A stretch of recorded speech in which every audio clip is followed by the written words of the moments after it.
Burk, tell me how you, actually, I should ask, you were hired to photograph Woodstock?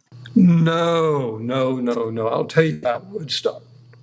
My wife, Cardi, and my two boys, Tad and Andy, who were very young, we were living in New York and we heard about Woodstock. We just go up and hear some tunes.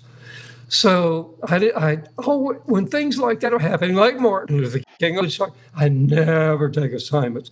Editors think they know everything.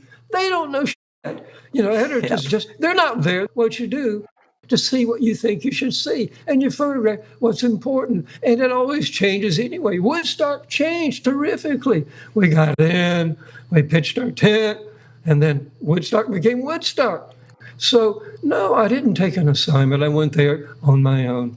And then, of course, my wife and kids and I were photographing, living in a lean-to that was made out of on a barbed wire fence. And then, I go look around, and there they were. That was the cover picture.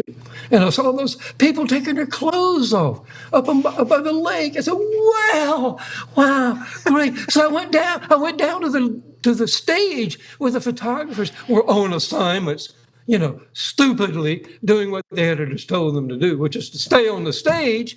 And I borrowed film from them. So I went back up to where the people were taking their clothes off, and I took pictures and the cover of Woodstock. Well, and that you realize quickly that Woodstock really, what started as a music festival, the music almost seems secondary to the people. Well, indeed, and that's why my picture of the Ercolines hugging each other. After it was all said and done, they realized that American culture, there were people, hippies, it was hippie heaven, but these people doing drugs and stuff, they were taking care of each other. So there they were. The people became the story. And so they decided, well, they would put that picture on the cover. It was a people story. But the Woodstock cover has become one of the most recognizable pictures in the whole history of photography. And when I die, they'll do this little thing. Well, he's the guy that took the picture of the Woodstock. Well, that's fine with me. It's a lovely photograph. I did it well, and it's there for all the world to see. And that's fine by me.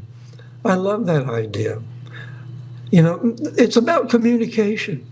We take pictures because we want to give people what we feel, and what we feel is important to see. They have to feel it too. Otherwise, why bother? Why would I want to take pictures if I wasn't going to let other people try to feel what I felt? A great photographer who was working at Life, John Mealy, said you have to look at something that speaks to you. And we will link to the documentary as well as, all your work. One just need Google your name, and I really doubt that people would only associate you with that Woodstock photograph, which is fantastic, and it's all of that. But some of those images, just of the ordinary people, unknown, it, like you said, it's a communication starter, and people come to the exhibit and they know people in the photograph and they start talking to one another as neighbors, and that's so significant to me. To that point, and thank you so much for mentioning that, I was given a commission by a little North Carolina museum in Greenville, North Carolina, and they gave me a commission to photograph contemporary Black people, all kinds of people that have been in jail, people that have lived homeless, and some still are homeless, but people have made a lot of money and good artists, all kinds of people. And we will do an exhibition only of Black people. I'm not sure a museum had ever done that before. And this little museum in Greenville, North Carolina did that. And let me tell you, it broke all the attendance records. And the people that came, all the Black families came, and they brought everybody they knew. And that can be quite a list. It's a community. And they came as groups and big families. And they stood there and they looked and they cried. They cried with joy that they were seeing each other life size. Now, that is a thrill. Now, that is one of the great experiences of my whole life.